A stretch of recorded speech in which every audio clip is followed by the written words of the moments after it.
مشکل ہے یا اس کا وجود میں آنا زیادہ مشکل ہے؟ وجود میں آنا زیادہ مشکل ہے. تو جس مادے میں چینجر کے بغیر چینجنگ نہیں ہو سکتی وہ کمبخت خود سے وجود میں کیسے آ گیا؟ نہیں آ رہی سمجھ. تو بھائی آئن یہ جو نیوٹن ہے اسی کا یہ سائنس کے مطابق خدا کا وجود ثابت ہوتا ہے. تو یہ کہتے ہیں سائنس سے کچھ نہیں ہے, مذہبی لوگوں کی باتیں. بھائی صاحب کھوپڑی استعمال کرو گے. دیکھو دلالت النص کیا ہوتی ہے؟ دلالت النص ہوتی ہے کہ آپ کو ایک بات بتائی جائے تو آپ دوسری بات کی طرف آپ کا دماغ خود بخود چلا جائے. اس کے لیے کوئی راکٹ سائنس کی ضرورت نہ ہو, کوئی ریاضی کے گاڑے اور ایکویشنز کو سالو کرنے کی ضرورت نہ ہو. مثال کے طور پر آپ تھک گئے مجھے لگ رہا ہے.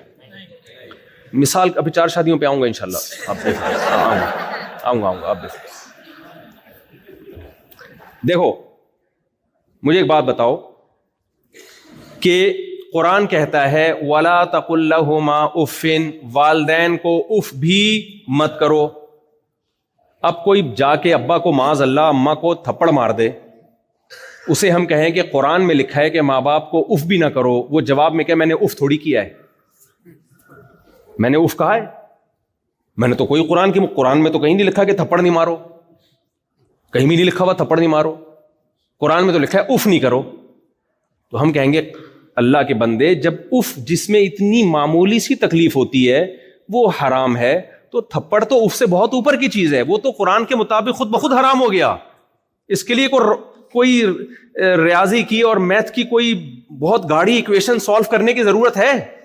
اس کے لیے ہمیں نیوٹن, آئنسٹائن کیا, ڈاروین کیا کہتا ہے اور فلاں سائنسدان نے کیا کہا اور وہ فلاں دھرو راٹھی نے کیا کہا, اس ریسرچ کی ضرورت ہے ہمیں؟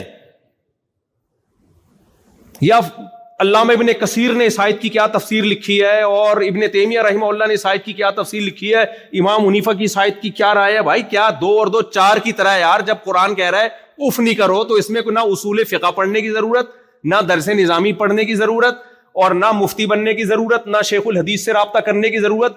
کامن سینس کی بات ہے. چھوٹے سے چھوٹا بچہ 5ویں کلاس کے بچے کو بھی یہ بات سمجھ میں آ جائے گی کہ قرآن جب اف کرنے سے منع کر رہا ہے تو کسی مفتی سے پوچھنے کی ضرورت نہیں ہے. تھپڑ مارنا خود بخود کیا ہو گیا؟ حرام ہو گیا. تو نیوٹن جو ایک بات کہہ کے گیا ہے وہ مولوی نہیں تھا, وہ پادری نہیں تھا, وہ مفتی نہیں تھا, وہ کہہ کر گیا ہے کہ چینجر کے بغیر چینجنگ نہیں, خود سے کچھ نہیں ہوتا یہاں پہ. تو اب اس کے درو راٹھی کو پڑھنے کی ضرورت نہیں ہے کہ خدا ہے یا نہیں ہے. بھائی جب چینجر کے بغیر چینجنگ نہیں ہو سکتی تو کریٹر کے بغیر کریشن کا عمل کیسے ہو سکتا ہے؟ تبھی تو اللہ کہتے ہیں جو مجھے نہیں مانتے جہنم کی آگ میں ڈالوں گا میں. اگر یہ اتنا پیچیدہ مسئلہ ہوتا نا, یہ لوگ کہتے ہیں اصل میں یہ ایکچولی بڑا پیچیدہ سا مسئلہ ہے, لہذا اگر کوئی گاڈ کو مانتا بھی ہے تو ہمیں کوئی اعتراض نہیں. نہیں, پیچیدہ نہیں ہے, بہت آسان ہے یہ. تبھی اگر یہ پیچیدہ مسئلہ ہوتا تو خدا اپنے انکار کرنے والوں کو جہنم کی آگ میں نہیں ڈالتا, اتنی بڑی سزا تھوڑی دیتا, وہ اتنا بڑا جرم تھوڑی ہوتا اللہ کی نظر میں. یہ بہت بڑا جرم ہے. یہ اس کی علامت ہے کہ یہ مسئلہ پیچیدہ نہیں ہے, بہت آسان ہے. بھائی چینجر کے بغیر چینجنگ نہیں ہو سکتی. دیکھو مجھے دوبارہ سے میں وہی مثال دیتا ہوں ماں باپ والی. آپ نے اللہ نہ کرے اپنے ابا کو کہیں تھپڑ لگا دیا, اللہ نہ کرے, ابا نے غصے میں قرآن کی آیت پڑھی, بیٹا تو صبح شام تقریریں کرتا ہے, دنیا کو ماں باپ کا ادب سکھاتا ہے, قرآن تو کہہ رہا ہے اف نہ کرو. آپ کو ابا دیکھیں قرآن نے اف سے منع کیا ہے تو میری ریسرچ ہے, دھرو راٹھی کی ریسرچ ہے, اور میں نے بڑے بڑے سائنسدانوں کی بلکہ مفسرین کی کتابیں پڑھی ہیں میں نے, اور میں نے ایکچولی بہت ڈیپتھ میں جا کے میں نے غور و فکر کیا کہ اس آیت کا یہ مطلب نہیں ہے. لیکن اگر کوئی اس کا یہ مطلب لیتا ہے کہ تھپڑ مارنا حرام ہے تو مجھے اس پہ بھی کوئی اعتراض نہیں ہے. اس آیت کے دونوں مطلب لیے جا سکتے ہیں. ہو سکتا ہے میں آپ کی تقریر سے متاثر ہو جاؤں, ابا متاثر نہیں ہوگا, پڑوسی متاثر ہوں گے کہ یار علامہ ابن کثیر اور علامہ آلوسی رحمۃ اللہ علیہ اور تفسیر طبری کے حوالے پہ ہے نہیں حوالے ان میں, لیکن ایک مثال دے رہا ہوں, اتنے حوالے پیش کر دیے اس نے اور وہ فلاں کا بیان بھی دکھا دیا, فلاں کی ریسرچ بھی دکھا دی. اس سے یہ ثابت ہوتا ہے کہ یہ مسئلہ اختلافی ہے. اس آیت کی 2 تفسیریں, ایک تفسیر یہ کہ صرف اف ہی حرام ہے, دوسری تفسیر یہ کہ نہیں تھپڑ بھی حرام ہے. تو ایکچولی یہ مسئلہ اس میں اختلاف رائے بولو ہو سکتا ہے. یہ ہو سکتا ہے اس تقریر سے میں متاثر ہو جاؤں, پڑوسی متاثر ہو جائے, بھائی بہن متاثر ہو جائیں, باپ جس کو تھپڑ مارا ہے وہ آپ کی اس تقریر سے کبھی متاثر نہیں ہوگا. آپ نے ایک لگایا, وہ رکھ کے 6 بھی لگائے گا, جائیداد سے ہمیشہ کے لیے آنکھ کر دے گا, گھر سے دھکے دے کے نکال دے گا. اب آپ کہو گے ایک چیز جس میں اتنی کنٹروورسی تھی اور اتنی ایکچولی اس میں بڑے بڑے مفسرین کا اختلاف تھا, ابا اس پہ مجھے اتنی بڑی سزا کیوں دے رہے ہیں؟ ابا مان لیں گے یہ باتیں آپ کی؟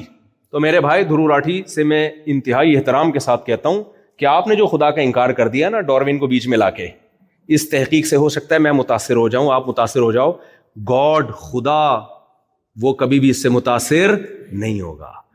وہ کہے گا بھائی چینجر کے بغیر چینجنگ نہیں ہو سکتی, تو یہ بن کیسے گئی؟ یہاں ایک پرانا گھسا پٹا سوال کیا جاتا ہے کہ پھر خدا کیسے ہے, خدا خود سے کیسے ہے ہمیشہ سے؟ بھائی جان, نیوٹن نے خدا کے بارے میں کوئی لا پیش نہیں کیا, صحیح ہے نا, اس نے اس کائنات کے بارے میں قانون پیش کیا ہے.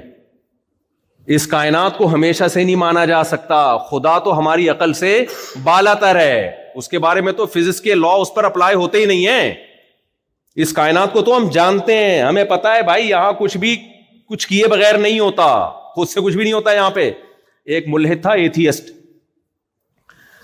پروفیسر ہے یونیورسٹی میں, اٹھ پٹانگ باتیں بہت پھینکتا رہتا ہے. اچھا تھوڑا سا سائنس پڑھ کے نا کھوپڑی آؤٹ ہو جاتی ہے. یار تم سائنس پڑھو, تمہیں کس نے منع کیا ہے؟ تم مذہب میں ٹانگ کیوں اڑا رہے ہو؟ مذہب سے تمہارا کیا لینا دینا؟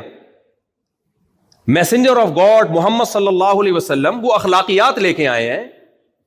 مذہب کا دائرہ کار الگ ہے, سائنس کا دائرہ کار الگ ہے. مثال کے طور پر میں مفتی ہوں, مجھ سے کوئی آ کے پوچھے گا وراثت کے مسائل کیا ہیں, میں بتاؤں گا یہ ڈاکٹر کا کام یا سائنسدان کا کام نہیں ہے. ماں باپ کے کیا حقوق ہیں میں بتاؤں گا, میں پورے کروں نہ کروں, لیکن اگر میرے پاس علم ہوگا تو بتاؤں گا, میں نالج ہوگی.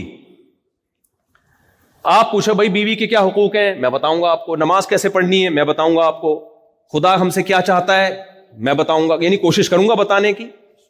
لیکن آپ آؤ میرے گردے میں پتھری ہے میں بتاؤں گا بھائی میرا ٹاپک. آپ کو سائنس کا تو پتہ ہی نہیں ہے ان مفتیوں کو, یہ تو جاہل ہے, ان کو تو سائنس کا یہ چل رہا ہے آج کل یونیورسٹیوں میں, لبرل لوگوں میں نا, کہ ان مولویوں کو تو سائنس کا نہیں پتا. ناسا سورج کے قریب ایک وہ بھیجے ہوئے, انہوں نے سیٹلائٹ بھیجا ہوا ہے سورج کے قریب. میں بہت دیکھتا ہوں وہ زوم زوم آوازیں آ رہی ہیں, پتہ نہیں کسی کے چولہے میں نہ بھیج دیا ہو کہیں. خیر امید ہے انشاءاللہ سچ ہی بول رہے ہیں, سورج کے قریب ہی بھیجا ہوگا.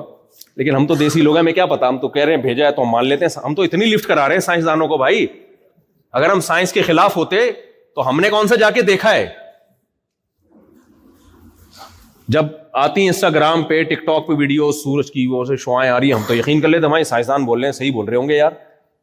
تو ہم تمہاری فیلڈ میں ٹانگ نہیں اڑا رہے میرے بھائی, نہ ہم گردوں کا علاج کر رہے ہیں, نہ ہم پھیپھڑوں کا علاج